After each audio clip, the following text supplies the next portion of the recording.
ஆண்டவரும் இரட்சகருமாகிய கிறிஸ்து இயேசுவின் நாமத்தினாலே உங்களை வாழ்த்துகிறேன்.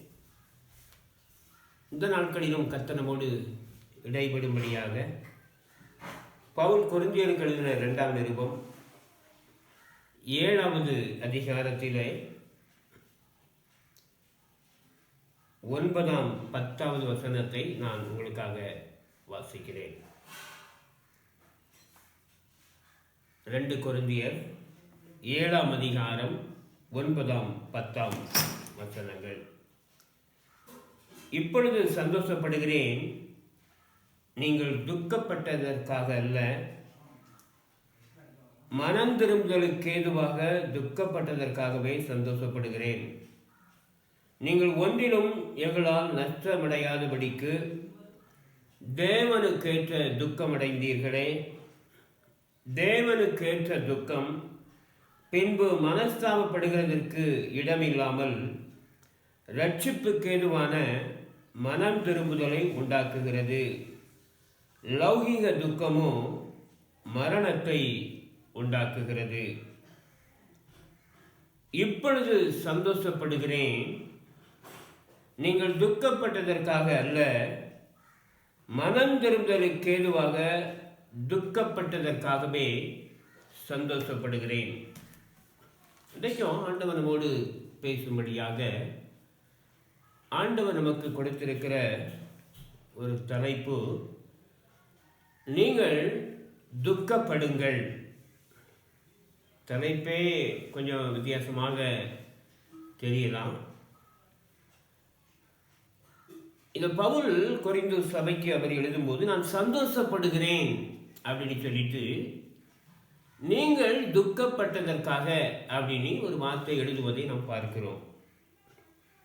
இன்னைக்கு அநேக வேளைகளிலே உங்கள் துக்கம் சந்தோஷமாக மாறும், நீங்கள் ஆசீர்வாதமாக இருப்பீர்கள், உங்களுக்கு மகிழ்ச்சி உண்டாகும் என்றே அநேக வேத வசனங்களை அல்லது பிரசங்கங்களை நாம் கேட்டிருக்கிறோம். ஆனால் இன்றைக்கு தலைப்பே கொஞ்சம் வித்தியாசமாக காணப்படுகிறது. நீங்கள் துக்கப்படுங்கள். இந்த பவுல் எந்த துக்கத்தை குறித்து அங்கே எழுதுகிறார் என்று நாம் ஆராயும் போது உலக துக்கத்தை பற்றி அவர் அது மரணத்தை உண்டாக்கும் என்று எழுதுவதை நாம் அங்கே பார்க்கிறோம். 10வது வசனத்தில் லௌகிக துக்கமோ மரணத்தை உண்டாக்கும் என்று எழுதி வைத்திருப்பதை நாம் பார்க்கிறோம். ஏனென்றால் இந்த உலக துக்கம் ஆண்டவருடைய வசனம் தெளிவாக அந்த துக்கங்களை பற்றி சொல்லுகிறது. நீங்கள் அதை துக்கப்படாதீர்கள். பிலிப்பியர் 4வது அதிகாரத்தில் 6வது வசனம் சொல்லுது, நீ ஒன்றுக்கும் கவலைப்படாமல் எல்லாவற்றையும் குறித்து உங்கள் விண்ணப்பங்களை ஸ்தோத்திரத்தோடு கூடிய ஜெபத்தினாலும் வேண்டுதலினாலும் தேவனுக்கு தெரியப்படுத்துங்கள். இதே காரியத்தை பேதுரு எழுதும்போது அவர் எழுதுகிறார். 1 பேதுரு 5வது அதிகாரத்தில் 7ஆம் வசனம், அவர் உங்களை விசாரிக்கிறவரானபடியால் உங்கள் கவலைகளை எல்லாம் அவர் மேல் வைத்து விடுங்கள் என்று எழுதுவதை நாம் பார்க்கிறோம். உலக காரியங்கள், உலக துக்கத்தை பற்றி இந்த பவுல் பேசாதபடி தேவனுக்கேற்ற துக்கம் உங்களுக்கு அவசியம் என்று அவர் சொல்லுவதை நாம் இங்கு கண்கூடாக நாம் பார்க்கிறோம். அன்பான தேவனுடைய பிள்ளைகளே, இன்னைக்கு நீங்க இந்த உலக காரியங்களை பற்றி நீ கவலைப்படாதே, அவர் உங்களை விசாரிக்கிறவர். இந்த உலக கவலை எப்படி உங்களை நெருக்கும் போது அந்த கவலையை அவர் மீது வைத்து விடுங்கள் என்று பேசுகிற வேதம், தேவனுக்கேற்ற துக்கம் உங்களில் வர வேண்டும் என்று இந்த பவுல் எழுதுவதை நாம் பார்க்கிறோம். அந்த தேவனுக்கேற்ற துக்கம் ஒரு மனுஷனுக்குள்ளாக அது அவசியம் என்று வேதம் சொல்லுவதை நாம் பார்க்கிறோம். நீங்கள் துன்பப்பட வேண்டியது அவசியமாகையால் அப்படி என்று எழுதுவதை, அநேக காரியங்கள் அவசியமான துக்கத்தை பற்றியும் இந்த வேதம் போதிக்கிறதை நாம் தெளிவாக நாம் அறிகிறோம். அப்படிப்பட்ட துக்கங்கள் என்ன செய்யுமா? தேவனுக்கேற்ற துக்கம் பின்பு மனஸ்தாபப்படுகிறதற்கு இடமில்லாமல் இரட்சிப்புக்கு ஏதுவான மனம் திரும்புதலை உண்டாக்குகிறது என்று வேதம் நமக்கு போதிக்கிறது. அவன் ஒவ்வொரு மனுஷனுக்கும் இந்த தேவனுக்கு ஏற்ற இந்த துக்கம் இருக்க வேண்டும், அது அவசியம் என்று வேதம் எழுதுவதை நாம் பார்க்கிறோம். ஒவ்வொரு மனுஷனும் இந்த காரியங்களுக்காக துக்கப்பட வேண்டும் என்று வேதம் நமக்கு கற்றுத்தருவதை நாம் இந்த வசனத்தின் மூலமாக அறிகிறோம். அப்போ இந்த தேவனுக்கேற்ற துக்கம் ஒரு மனுஷனுக்குள் வரும்போது அது என்ன செய்யும் அப்படின்னு சொல்லி சில காரியங்களை உங்கள் மத்தியிலே நான் வைக்க விரும்புகிறேன். அந்த வசனம் தெளிவாக சொல்லுகிறது, தேவனுக்கு ஏற்ற துக்கம் பின்பு மனஸ்தாபப்படுகிறதற்கு இடமில்லாமல் ரட்சிப்புக்கு ஏதுவான மனம் திரும்புதலை உண்டாக்குகிறது என்று எழுதப்பட்டிருக்கிறது. தேவனுக்கு ஏற்ற துக்கம் முதலாவது மனம் திரும்புதலை உண்டாக்குகிறது. அந்த காரியத்தை நம்ம பார்த்தோம் அப்படின்னாக்கி லூக்கா 19வது அதிகாரத்தில் ஒரு மனுஷனை பற்றி அங்கே எழுதப்பட்டிருப்பதை நாம் அறிகிறோம். தெரிந்த ஒரு காரியம். லூக்கா 19வது அதிகாரத்தில் முதல் 4 வசனங்கள்ல ஒரு மனுஷனை பற்றி அங்கு வேதம் நமக்கு குறிப்பிடுகிறது, சகேயு. இவனை பற்றி வேதம் நமக்கு சொல்லும் போது, இவன் பாவியான மனுஷன்.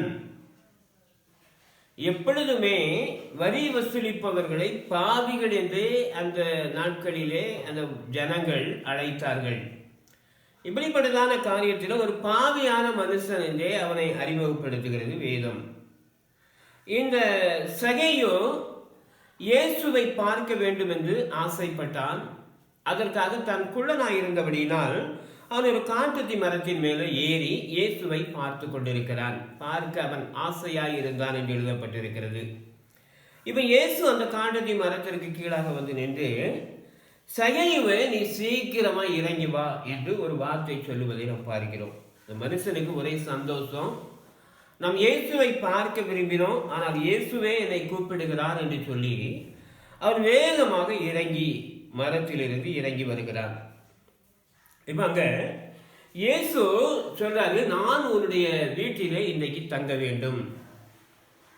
அப்போ இவனுக்கு ஒரே மகிழ்ச்சி, தன்னுடைய வீட்டில் இயேசு தங்க வேண்டும் என்று சொல்லுகிறார் என்று சொல்லி இயேசுவை அழைத்து கொண்டு அவன் தன்னுடைய வீட்டுக்கு அவன் செல்லுகிறான். அவன் தன்னுடைய வீட்டிற்கு அழைத்து செல்லுகிற அந்த வழியிலே ஒரு சம்பவம் நடக்கிறது. 7வது வசனத்துல, லூக்கா 19வது அதிகாரம் 7வது வசனத்துல, இயேசுவும் அந்த சகேயுவும் நடந்து போகிறதை அங்கு உள்ள ஜனங்கள் கண்டபோது அதை கண்ட யாவரும் இவர் பாவியான மனுஷனிடத்தில் தங்கும்படி போனார் என்று முறுமுறுத்தார்கள் என்று எழுதப்பட்டிருக்கிறது. இப்ப இயேசு அவரோடு இயேசுவை அழைத்து கொண்டு வருகிறான். அவன் வருகிற அந்த வழியில இருந்த ஜனங்கள் சொல்றாங்க, இவர் வந்து பாவியான மனுஷனிடத்திலே தங்க போகிறாரே என்று சொல்லி ஒரு காரியத்தை சொல்வதை நாம் பார்க்கிறோம். எப்பொழுதுதான் அந்த சகேயுவுக்குள்ளாக ஒரு தாக்கம் ஏற்படுகிறது. இவ்வளவு நாளும் அந்த சகேயு வந்து பாவின்னு சொன்னாங்க, அவன் ஒண்ணுமே சொல்லல. இதுவரைக்கும் அவனை அக்கிரமக்காரன் அல்லது இவன் பொல்லாதவன் அப்படின்னு அந்த ஜனங்கள் சொல்லியிருப்பாங்க. இந்த சகேயுவுக்கு ஒன்றுமே தோன்றவில்லை. சகஜமாக அதை அவன் எடுத்துக்கொண்டான். ஆனால் இன்றைக்கு இயேசுவும் கூட வருகிறாரே என்று சொல்லி இயேசுவை பற்றி குறை சொல்வது போல, பாவியான மனுஷனிடத்தில் இவர் தங்க போகிறாரே என்று அந்த ஜனங்கள் கண்ட உடனே அவன் என்ன செய்கிறான்னா, அவனுக்குள்ளாக ஒரு தேவனுக்கு ஏற்ற துக்கம் உண்டாகிறது. பாருங்க, என்னால் இந்த இயேசுவுக்கு களங்கம் ஏற்பட்டு விடக்கூடாது. இனி இயேசுவோடு நான் செல்ல வேண்டும் என்றால் நான் பரிசுத்தமாகத்தான் செல்ல வேண்டும் என்று சொல்லி அவன் உடனே 8வது வசனத்தில் சகேயு நின்று கர்த்தரை நோக்கி, ஆண்டவரே, என் ஆஸ்திகளில் பாதியை ஏழைகளுக்கு கொடுக்கிறேன்.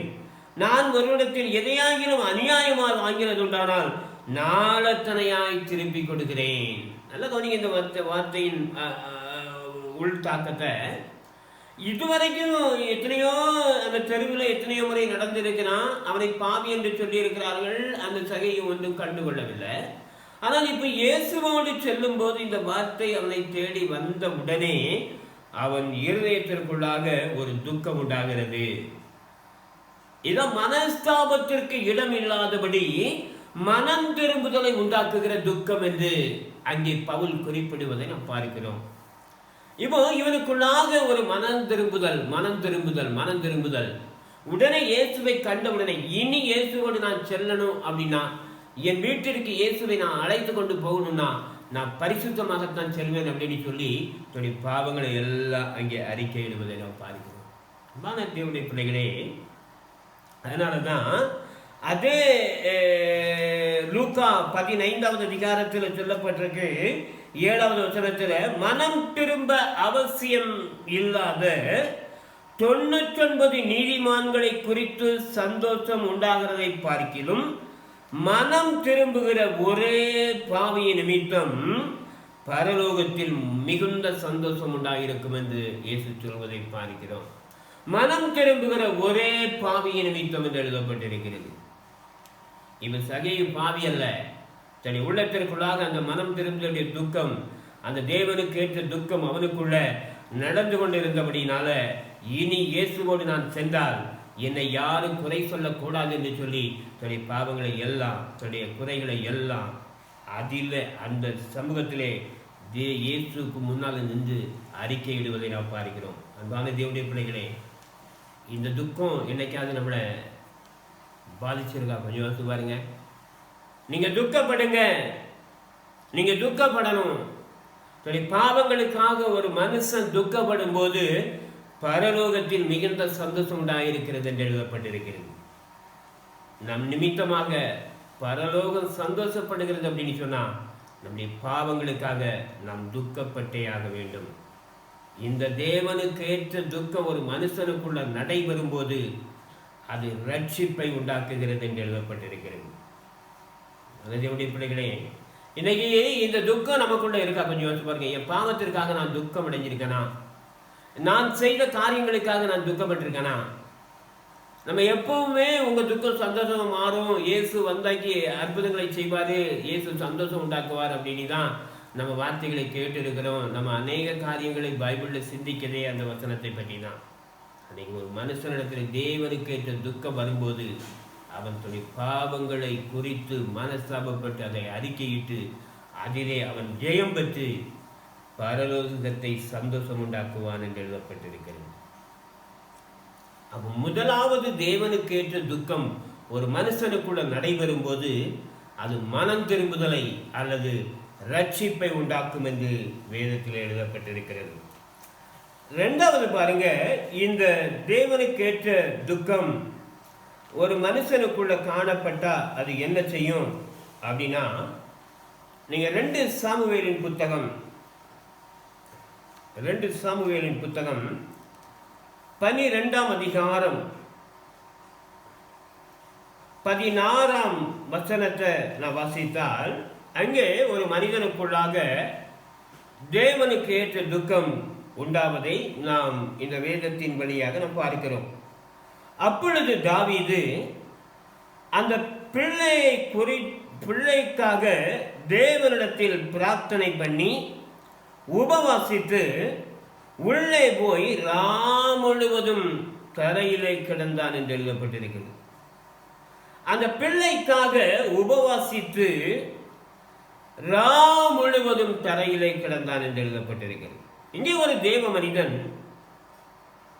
தேவனுக்குள்ள துக்கம் அவனை துளைத்தெடுத்தபடியினால அவன் முழுவதும் உபவாசத்தோடு அவன் தரையிலே விழுந்து கிடந்தான்.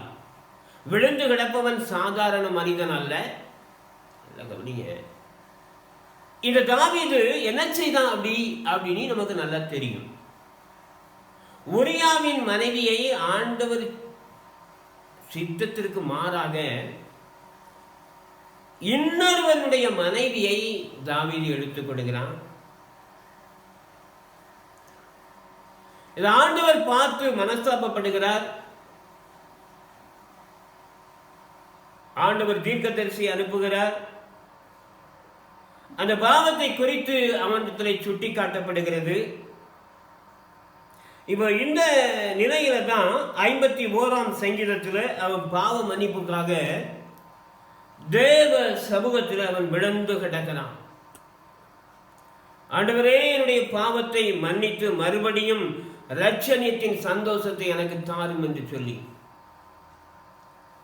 இந்த தாவீது ஆண்டவருக்கு விரோதமான இந்த பாவத்தை செய்தபடியினால தன்னுடைய அபிஷேகத்தை இழக்கக்கூடிய வாய்ப்பாக, தன்னுடைய பரிசுத்த ஆவியை இழந்து போகிற செயல்பாடுகளுக்காக எத்தனையோ காரியங்கள்ல இந்த தாவீது தேவ சமூகத்தில் விழுந்து கிடக்கிறான். இப்ப ஆண்டவரும் அந்த தாவீதை மன்னிக்கிறார். மறுபடியுமாக இந்த தாவீதை என் இருதயத்திற்கு ஏற்றவனாக அவர் தெரிந்து கொண்டார் என்று வேதத்தில் எழுதப்பட்டிருக்கிறது.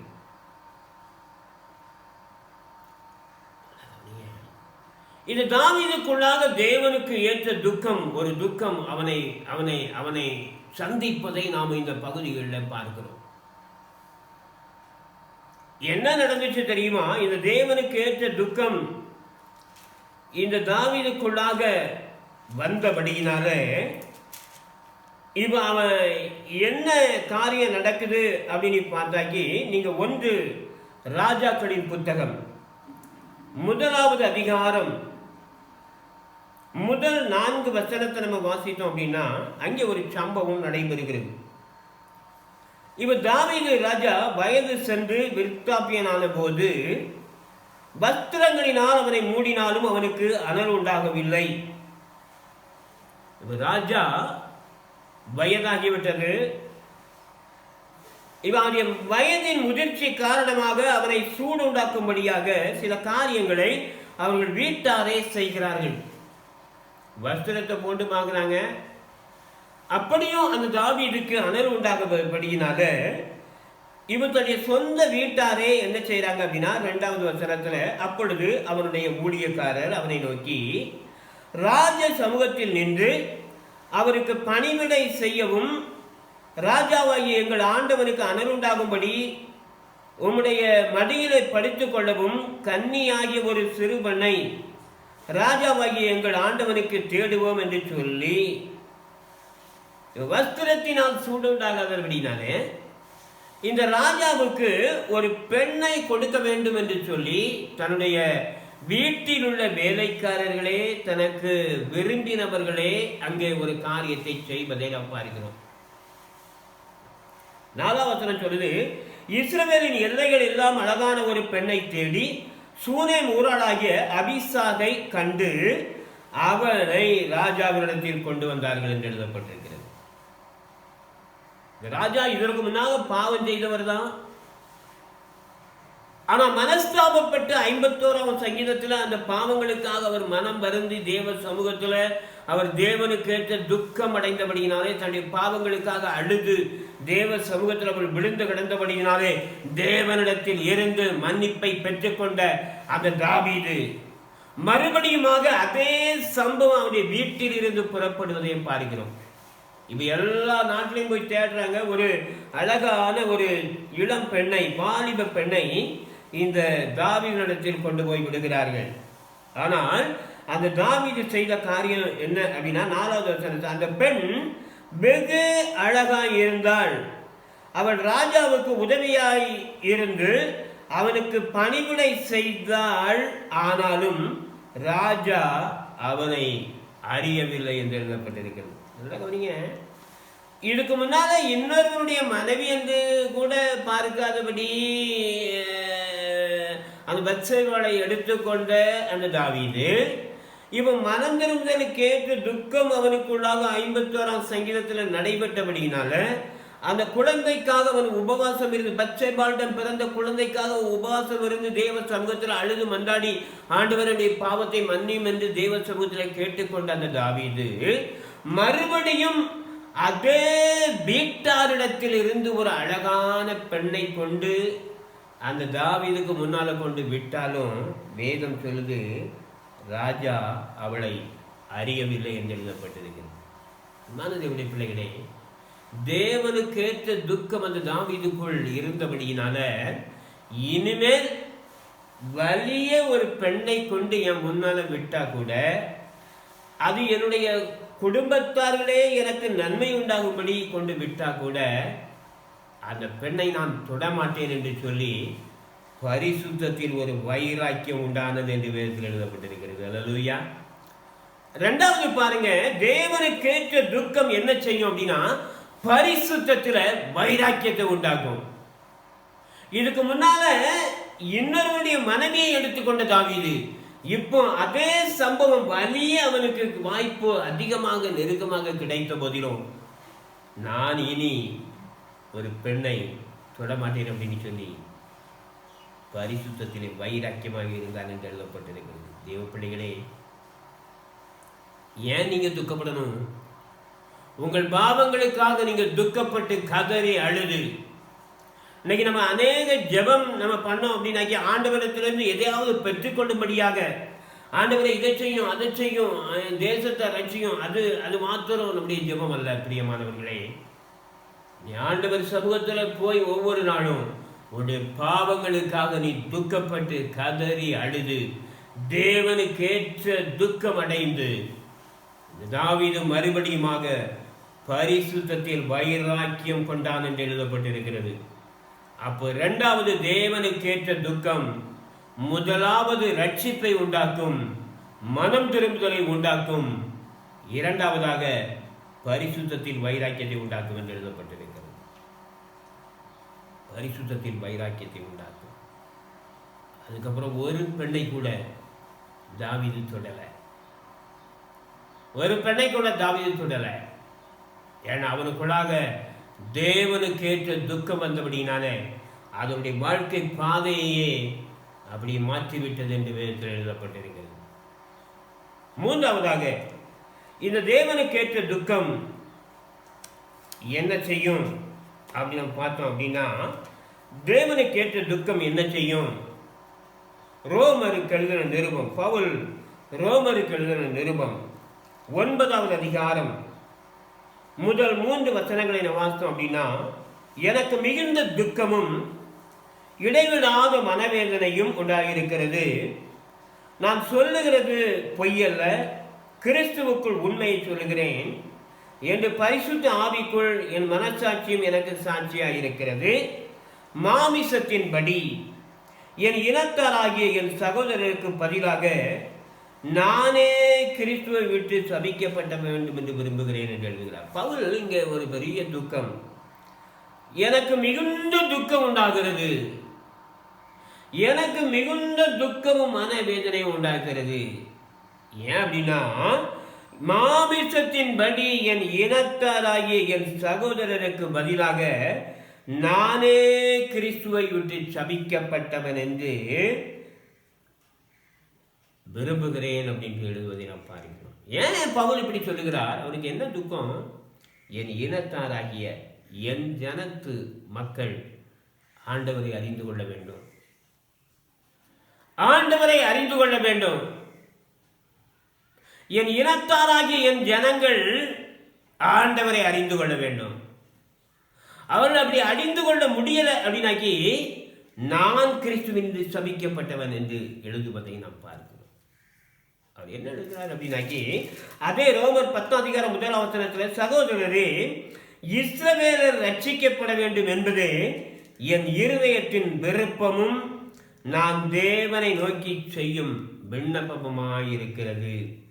இஸ்ரவேலர் ரட்சிக்கப்பட வேண்டும் என்பதே என் இருதயத்தின் விருப்பமாயிருக்கிறது. இஸ்ரவேலர் ரட்சிக்கப்படணும். இந்த துக்கம் இந்த பவுலை அதிகமாக அசைத்தபடினால, நீங்க மறுபடியும் நீங்க கடைசியில நீங்க பார்த்தீங்க அப்படின்னாக்கி, அவன் எவ்வளவு துன்பம் அந்த அதன் நிமித்தமாக அவன் உண்டாக்கப்பட்டிருந்தாலும், எவ்வளவோ துன்பங்களை அந்த பவுல் அனுபவித்திருந்தாலும் சொல்றான் பாருங்க, எல்லாவற்றையும் நான் அப்படி அடிக்கப்பட்டேன், இப்படி அடிக்கப்பட்டேன், ஆனாலும் நான் இதை குறித்து நான் வெட்கப்படேன், இந்த காரியங்களை குறித்து நான் பசியாயிருந்தேன், பட்டினியாயிருந்தேன், நிர்வாணமாயிருந்தேன், கப்பல் சேதத்தில் இருந்தேன், கள்ள சகோதர நிமித்தமாக எனக்கு பெரிய தாக்குதல்கள்லாம் வந்தது. எல்லாவற்றை விட என் சபையை குறித்த பக்தி வைராக்கியம் என்னை துக்கப்படுத்துகிறது அப்படின்னு எழுதுவதை பாருங்க. நல்லா கவனிக்க தேவ பிரியமானவர்களே, இவை எல்லாவற்றையும்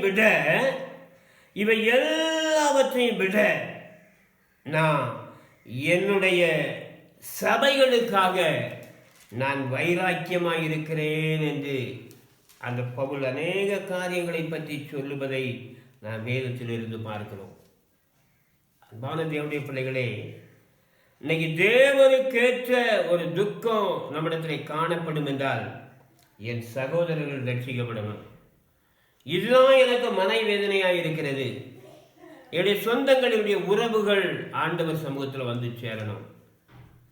அவன் மூன்றாவதாக தேவனுக்கேற்ற துக்கம் ஒரு மனுஷனை எப்படி உந்தி தள்ளுகிறது? என் இனத்தார் ரட்சிக்கப்படணும், என்னுடைய சகோதரர் ரட்சிக்கப்படணும், என்னுடைய உறவுகள் ரட்சிக்கப்படணும். இந்த தாக்கமே இந்த பவுலுக்குள் அதிகமாக இருப்பதை, இந்த தேவனுக்கு ஏற்ற துக்கம் அவருக்குள் இருந்தபடியினால அவர் இவை எல்லாவற்றிலும் சபையை குறித்ததான துக்கம் எனக்குள்ள இருப்பதை, கிறிஸ்துவின் அன்பு என்னை நெருக்கி ஏவுகிறது அப்படின்னு சொல்லி அநேக காரியங்கள் அவன் சொல்லுவதை நாம் பார்க்கிறோம். தேவனுக்கு பிரியமானவர்களே, இந்த தேவனுக்கு ஏற்ற துக்கம் ஒரு மனுஷனுக்குள்ள நடைபெற்றுச்சு அப்படின்னா அவன் சும்மா இருக்க மாட்டான்.